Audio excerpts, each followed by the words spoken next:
am your biology teacher. My name is Rashmi Vishwakarma, and today I am going to start reproductive system of earthworm. This chapter is for class 11th. In reproductive system of earthworm is a hermaphrodite animal. Hermaphrodite means it is bisexual. मतलब कि अर्थफॉर्म जो होता है उसमें दोनों ही sex organ एक ही body के अंदर प्रेजेंट होते हैं. दोनों ही सेक्स ऑर्गन से मतलब है फीमेल रिप्रोडक्टिव ऑर्गन और मेल रिप्रोडक्टिव ऑर्गन. ठीक है, तो आज के इस वीडियो में हम बात करने वाले हैं फीमेल रिप्रोडक्टिव सिस्टम के बारे में. अर्थफॉर्म के female reproductive system of अर्थफॉर्म. Female reproductive system के वेरियस पार्ट्स होते हैं जिसमें कि ओवरीज, ओविडक्ट, ओविडिकल फनल और स्पर्मोथीका के बारे में हमें डिस्कस करना है. फीमेल रिप्रोडक्टिव सिस्टम का फर्स्ट पार्ट है ये है ओवरी. अब क्योंकि स्टार्टिंग से ही मैंने बताया कि हम जब अर्थवर्म को पढ़ेंगे तो उसको हम उसकी बॉडी के सेगमेंटेशन की वजह से पढ़ेंगे. मतलब जो भी पार्ट जिस सेगमेंट में आता है हमको उस सेगमेंट का नंबर भी लर्न करना होगा. ठीक है, तो यदि हम फीमेल रिप्रोडक्टिव सिस्टम की बात कर रहे हैं तो हम बताएंगे कि ओवरी जो फीमेल रिप्रोडक्टिव सिस्टम का पार्ट है वो किस सेगमेंट में प्रेजेंट होता है, 13 सेगमेंट में. इसके बाद ओविडक्ट प्रेजेंट होती है 13 से 14 सेगमेंट में. ओविडक्ट के एकदम नीचे प्रेजेंट होती है ओविडिकल फनल और स्पर्मोथीका पोर या स्पर्मोथीका ये प्रेजेंट होते हैं सेगमेंट नंबर 6, 7, 8 एंड 9. क्योंकि ये पेयर में होते हैं कुछ इस तरह से सिलेंड्रिकल बॉडी के ऊपर पेयर में प्रेजेंट होते हैं. लेटरल वेंट्रल एंड की क्या होती है, पोजीशन होती है. ठीक है, तो ये 5 to 6, 6 to 7, 7 to 8 और 8 to 9 इस तरह से ये सेगमेंट में प्रेजेंट होते हैं. मतलब 6 to 9 सेगमेंट में ये स्पर्मोथीकल पोर प्रेजेंट होते हैं. फीमेल रिप्रोडक्टिव पार्ट है किसका, अर्थवर्म का. ठीक है, क्योंकि दोनों रिप्रोडक्टिव पार्ट तो एक ही बॉडी के अंदर है. ठीक है, इसलिए हम यहाँ पे हम अब पढ़ेंगे अलग अलग reproductive part female and male. Male को तो हम ऑलरेडी डिस्कस कर चुके हैं. ठीक है, इसके बाद यहाँ पे जो ओवरी होती है, इसकी ओवरी किस तरह से है. ओवरी इसकी होती है lobed, white in colour and it is lobulated structure. Ovarian lobe as you can see in this figure. इसके अंदर क्या होता है, ये फिंगर लाइक प्रोजेक्शन आप यहाँ पे देख पा रहे हो. ठीक है, अब इसके अंदर नीचे की तरफ मैच्योर ओवा प्रेजेंट है और ऊपर की तरफ इमैच्योर ओवा प्रेजेंट है. ठीक है, और ये जो आप देखते हो डॉटेड स्ट्रक्चर इसे क्या कहते हैं, ओवा कहते हैं. तो इसमें डेवलपिंग ओवा प्रेजेंट होते हैं. ठीक है, डेवलपमेंट की डिफरेंट स्टेज यहाँ शो होती है. नीचे की तरफ आप देखोगे मैच्योर ओवा है, फिर इसके बाद हम ऊपर की तरफ जाएंगे तो ऊपर हमें इमैच्योर ओवा दिखाई पड़ते हैं. तो इसकी ओवरी कैसी होती है, lobulated and situated in 13 segment of earthworm. इसके आगे के जो भी फीचर हैं जैसे कि ओवरीज के बारे में और further discussion, oviduct, oviducal funnel और स्पर्मोथीका, इसको हम with the help of diagram अच्छी तरीके से समझ पाएंगे. तो let's move to the slide. हम रिप्रोडक्टिव सिस्टम ऑफ अर्थवर्म में फीमेल रिप्रोडक्टिव ऑर्गन को डिस्कस करेंगे और साथ साथ में the process of copulation, fertilization and cocoon formation. So in female reproductive system, जो फीमेल रिप्रोडक्टिव सिस्टम के पार्ट होते हैं वो होता है ovaries, oviduct, oviducal funnel and spermatheca. Ovary जो होती है ये वाइट होती है, पेयर में होती है. It is white in colour and pair also and lobulated structure है. लोकेटेड होती है वेंट्रल साइड की तरफ और सेगमेंट नंबर जो होता है वो होता है 13. इसमें इनर फिंगर लाइक प्रोजेक्शन होते हैं जिसमें ओवा क्या होते हैं, डेवलप होते हैं. जब इसमें ओवा प्रेजेंट होते हैं तो इसका स्ट्रक्चर जैसे बीडेड स्ट्रक्चर दिखता है. बीडेड अपीयरेंस में बीडेड टाइप का स्ट्रक्चर दिखता है, कुछ इस तरह का. ये इस तरह का इसके अंदर ओवा प्रेजेंट होते हैं, मैच्योर होते हैं और ये बीडेड स्ट्रक्चर दिखाई पड़ता है. इसका फंक्शन क्या होता है ओवरी का. ओवरी क्या प्रोड्यूस करती है, ओवा का प्रोडक्शन करती है. इसके बाद जो नेक्स्ट हमारा पार्ट है रिप्रोडक्टिव सिस्टम का वो होता है ओविडक्ट। ओविडक्ट जो होती है ये 13 सेगमेंट से 14 सेगमेंट तक प्रेजेंट होती है और ये ओवरी के एकदम नीचे प्रेजेंट होती है। उसकी पोजीशन क्या है, एकदम just below the ovary in 13 to 14 segment. ये एक ओवेरियन स्मॉल ओवेरियन फनल होती है, स्मॉल ओवेरियन फनल की तरह होती है। कैसी होती है, शॉर्ट और कोनिकल शेप की होती है, फनल की तरह सिलेटेड होती है, सिलेटेड ओवरी डक्ट होती है।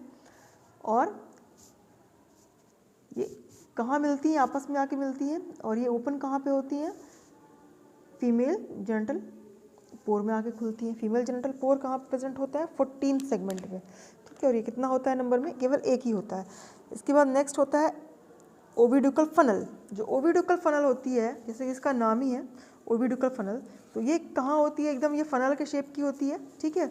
और ओवरी के नीचे की तरफ प्रेजेंट होती है, एक सॉसर की तरह शेप लिए हुई होती है ओविरियन फनल, जो फोल्डेड होती है, सिलेटेड। इसकी मार्जिन कैसी होती है, सिलेटेड होती है, ठीक है। और ये शॉर्ट ओविडक्ट को बनाती है। फंक्शन क्या होता है इसका, ओवा एंटर करते हैं through oviduct, through oviducal funnel and travel backward to oviduct, ठीक है। इसके बाद जो उसका नेक्स्ट स्ट्रक्चर होता है, नेक्स्ट और लास्ट स्ट्रक्चर की हम बात करेंगे तो इसके अंदर प्रेजेंट होता है स्पर्मोथीका।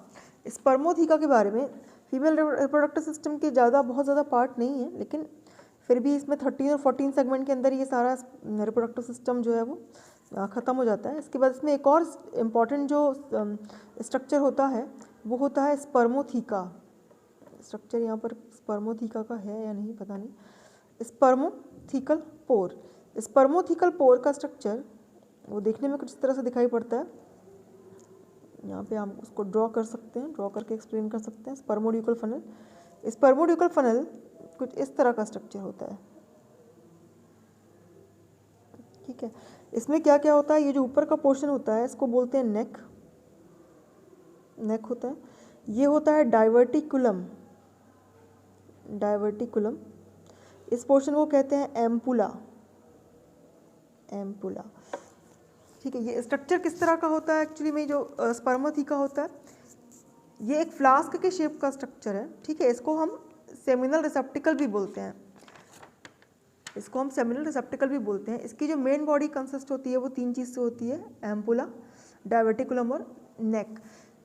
जो ये क्या होता है, सेमिनल रिसेप्टिकल है, मतलब कि क्या करता है, ये फीमेल बॉडी में प्रेजेंट होता है in the segment number 6 to 9, ठीक है। और ये पेयर में प्रेजेंट होते हैं, ये 4 इन पेयर होते हैं। अब ये क्या काम करते हैं, जब स्पर्म जो है, जब कोई मेल अर्थ फॉर्म स्पर्म को रिलीज़ करता है फीमेल बॉडी में, तो फीमेल बॉडी जो है ये स्पर्म को स्टोर करके रखती है कहाँ पर, स्पर्मोथीकल पोर में, ठीक है। ये किसी दूसरे अर्थ फॉर्म के स्पर्म को स्टोर करती है। डाइवर्टिकुलम में स्पर्मेटो जो है, स्पर्म जो है, ये डाइवर्टिकुलम ये वाला रीजन है, ठीक है। डाइवर्टिकुलम ये वाला पोर्शन है, इसमें कौन स्पर्म होता है, इसमें कौन स्टोर होता है, स्पर्म स्टोर होते हैं, ठीक है। इसे हम स्पर्मोथीकल पोर कहते हैं। ये इंपॉर्टेंट है फीमेल रिप्रोडक्टिव ऑर्गन का या फीमेल रिप्रोडक्टिव सिस्टम का ये पार्ट होता है। तो ये 4 जो मेन इंपॉर्टेंट फीचर हैं या 4 मेन इंपॉर्टेंट पार्ट प्रेजेंट होते हैं फीमेल रिप्रोडक्टिव ऑर्गन के अंदर अर्थ फॉर्म के। इसके बाद जो नेक्स्ट प्रोसेस होती है फीमेल रिप्रोडक्टिव सिस्टम और मेल रिप्रोडक्टिव सिस्टम पढ़ने के बाद जो नेक्स्ट प्रोसीजर होती है अर्थ फॉर्म के अंदर वो होती है कपलेशन की प्रोसेस, ठीक है। अब हम नेक्स्ट पढ़ने जा रहे हैं कपलेशन एंड कोकून फॉर्मेशन। तो जब जहाँ जहाँ स्ट्रक्चर में जिस चीज़ की आपको जो चीज़ें आपको दिखानी होंगी तब हम वो स्ट्रक्चर पे आएंगे वापस से, ठीक है। कोकून और जो कोकून फॉर्मेशन और जो कपलेशन की रिएक्शन होती है वो मेनली कब होती है, वो सीज़न होता है इसका, द प्रोसेस, ये प्रोसेस कब परफॉर्म होती है, रेनी सीजन में परफॉर्म होती है कपलेशन की प्रोसेस। तो इस प्रोसेस के अंदर होता यह है कि जो स्पर्म है, स्पर्म का ट्रांसफ़र होता है, स्पर्म का ट्रांसफ़र होता है किसी फीमेल अर्थ फॉर्म के अंदर या दूसरी बॉडी के अंदर, और इसमें क्या होता है, इनके बीच में क्रॉस फर्टिलाइजेशन होता है। तो इस प्रोसेस को हम कहते हैं कपलेशन। दो अर्थ फॉर्म क्या करते हैं, दो अर्थ फॉर्म क्या करते हैं, आपस में क्लोज कांटेक्ट बनाते हैं, और इनके जो मेल जेनिटल अपर्चर है या मेल जेनिटल पोर है वो फीमेल के स्पर्मोथीकल अपर्चर के पास आके अटैच हो जाता है, स्पर्मोथिकल पोर के पास आता है, और जिस समय ये अपने स्पर्म को रिलीज करता है, ये देखिए आप इस तरह से कपलेशन की प्रोसेस हो रही है, ये पोर भी आपको यहाँ पे क्लियर कट दिखाई पड़ रहा है। तो जिस समय यहाँ पे ये अर्थवॉर्म, मेल अर्थवॉर्म अपने स्पर्म को रिलीज करता है, उस वक्त आप ये देखोगे यहाँ पे कपलेशन की प्रोसेस हो रही है। और जिस वक्त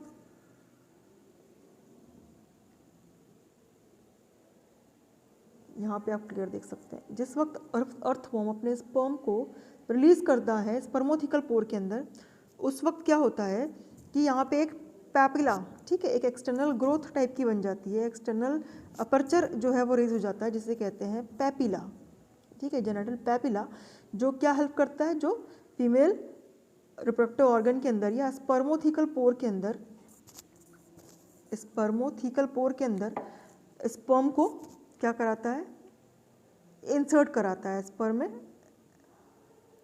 स्पर्मोथिकल पोर में स्पर्म को इंसर्ट करवा देता है, ठीक है। तो इस तरह से क्या होता है, फीमेल बॉडी के अंदर अब क्या प्रेजेंट हो गया या क्या चले गए, स्पर्मोथिकल पोर में स्पर्म पहुंच गए। अब क्या होगा कि इस प्रोसेस में आगे अब किसका फॉर्मेशन होता है, कोकून का फॉर्मेशन होता है।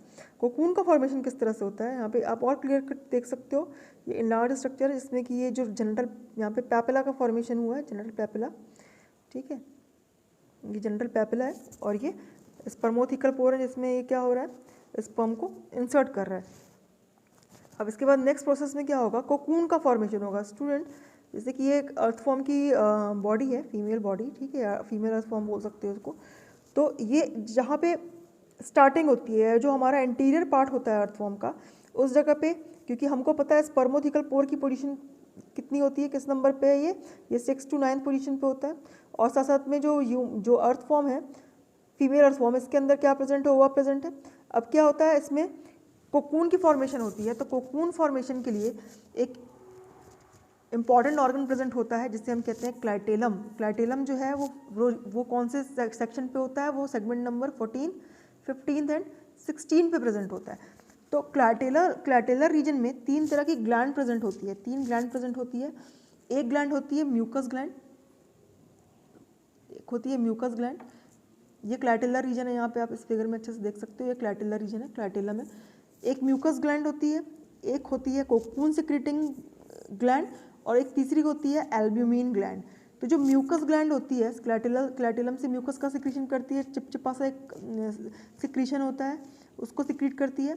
फिर एक कोकून सिक्रीटिंग वॉल ग्लैंड होती है, एक कोकून सिक्रीटिंग ग्लैंड होती है जो क्या बनाती है, कोकून की वॉल बनाती है, ठीक है। और एक एल्ब्यूमिन ग्लैंड होती है जो एल्ब्यूमिन का सिक्रीशन करती है। एल्ब्यूमिन एक तरह का प्रोटीन है, और ये जब कोकून के अंदर स्पर्म और ओवा जाते हैं तो उस समय उसको फीड कराने का काम करती है, मतलब यहाँ पे उसको न्यूट्रिशन प्रोवाइड करती है।